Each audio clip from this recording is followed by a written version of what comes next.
Well, hey there, and welcome back to the podcast. Today, we are going to be diving into one of the biggest challenges that real estate agents face today. And do you know what that is? It's lead generation.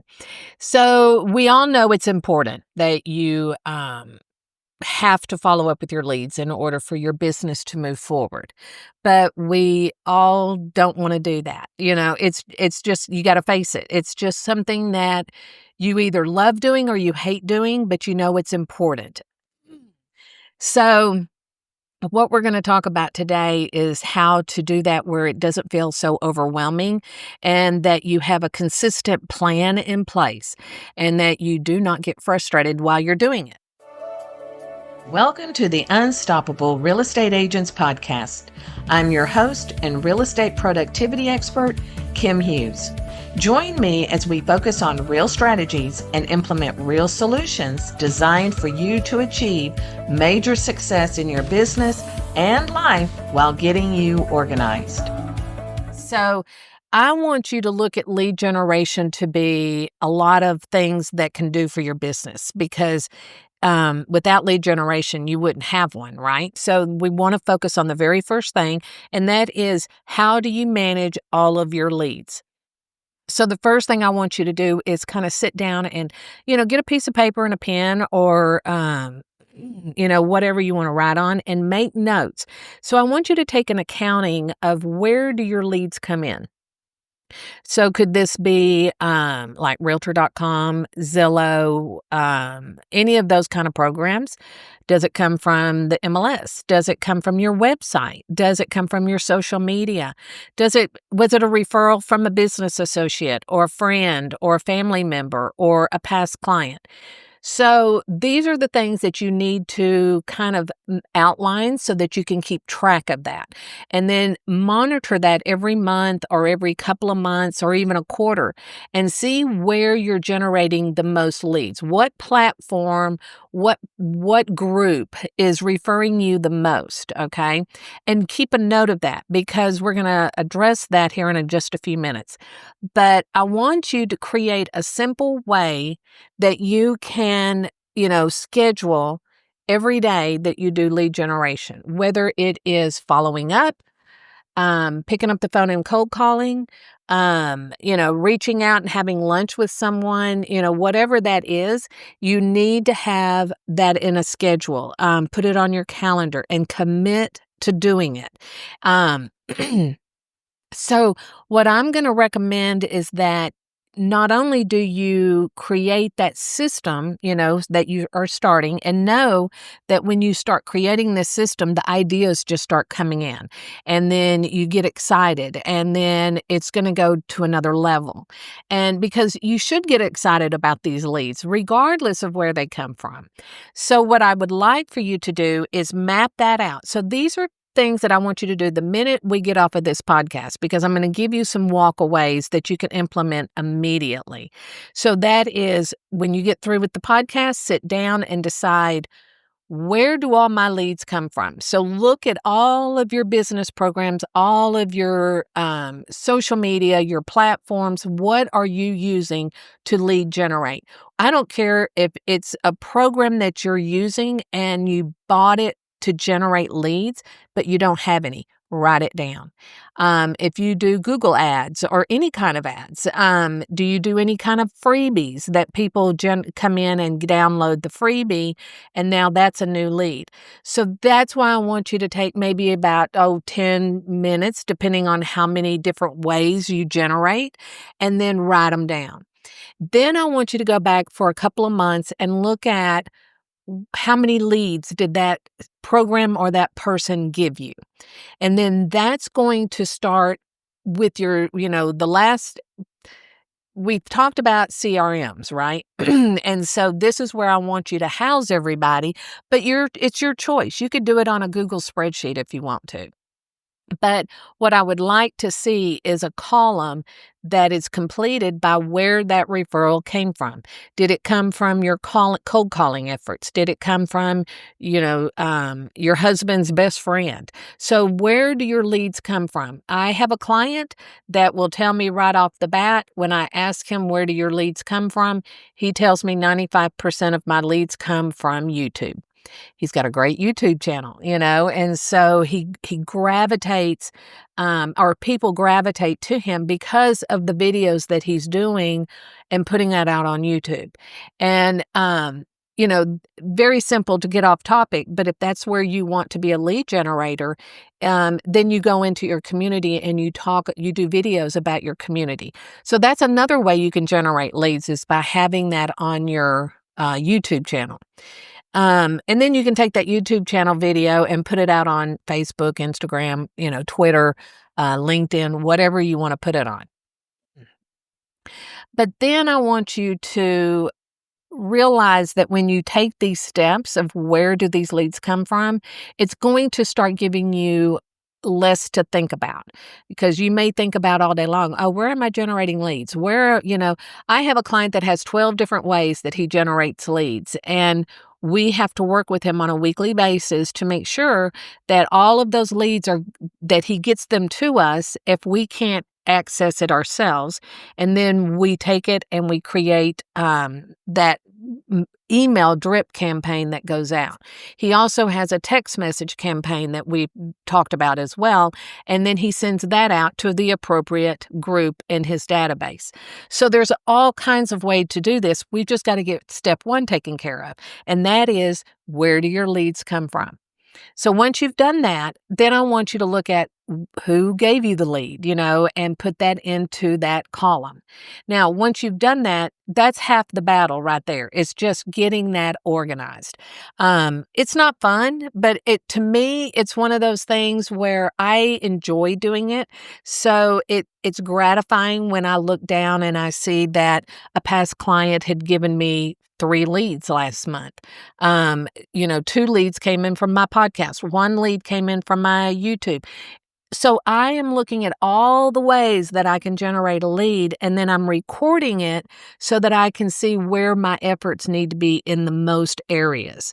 So if I'm getting a lot of leads from, say, Facebook, then of course I'm going to do more on Facebook than I am on another platform. I'm not going to ignore them, because they could fluctuate. So one month it could be Facebook gives you a bunch of leads, where LinkedIn could give you a bunch of leads on the next month.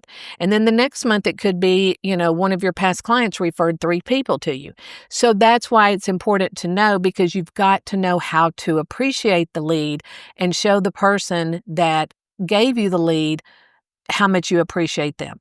So when somebody gives you a lead, whether it's a business associate, family, friend, whatever, past client, another realtor in another city, you always want to make sure that you follow up with a thank you and send them a little something. Maybe you want to send them a coffee card, or, just send them a thank you.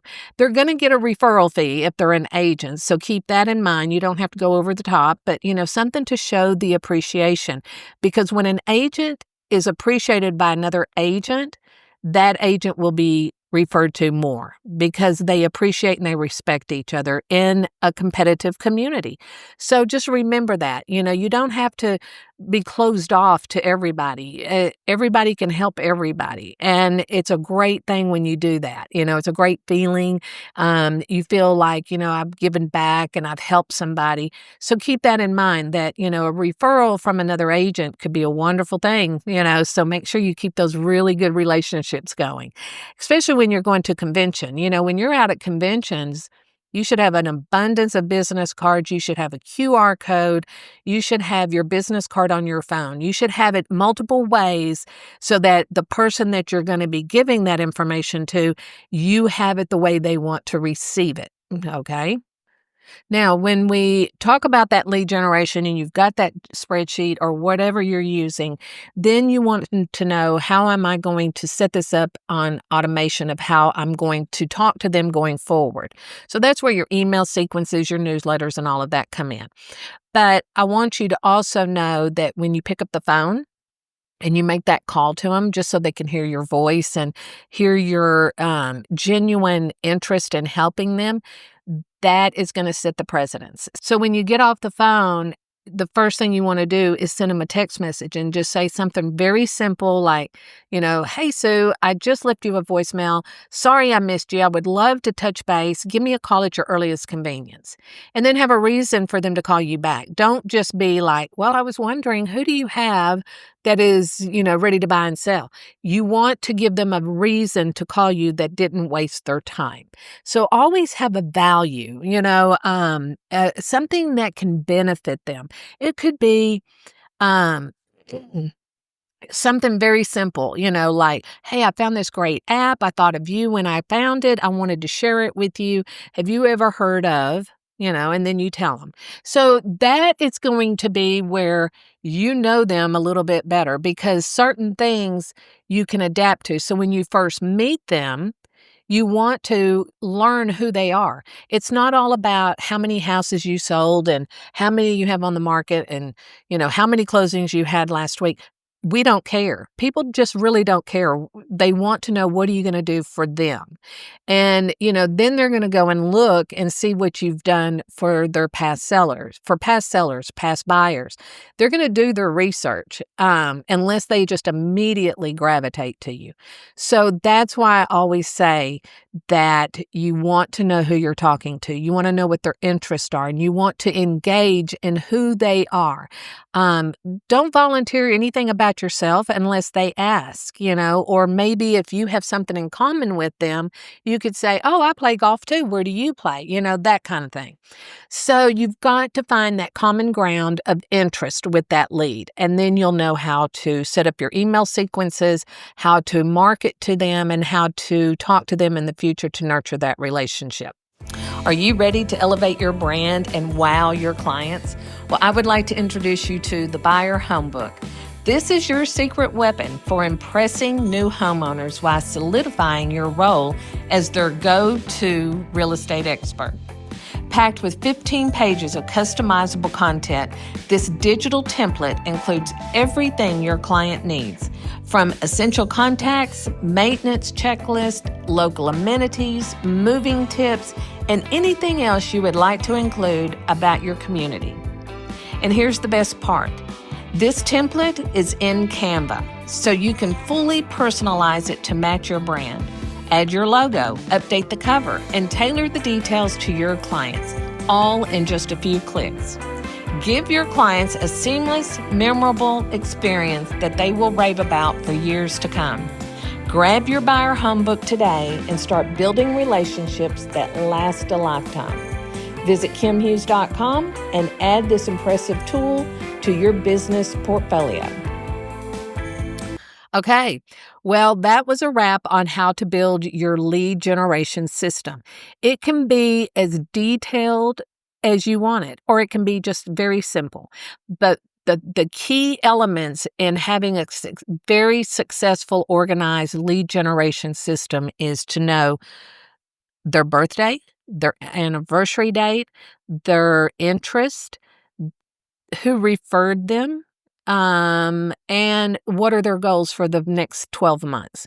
Those would be the 5 things that I would definitely want to know, because that 12 months is going to help me decide, how do I market to them between now and 12 months when they're ready to buy and sell.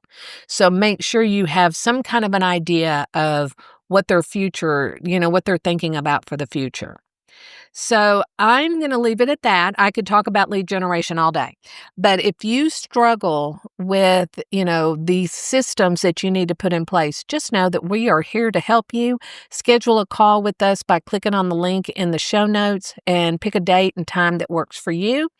And then we also have a video on YouTube on this topic, as well as a blog, because we know that people love to learn in different ways. And so we try to give you those options of the way that you're going to gravitate to this information the best.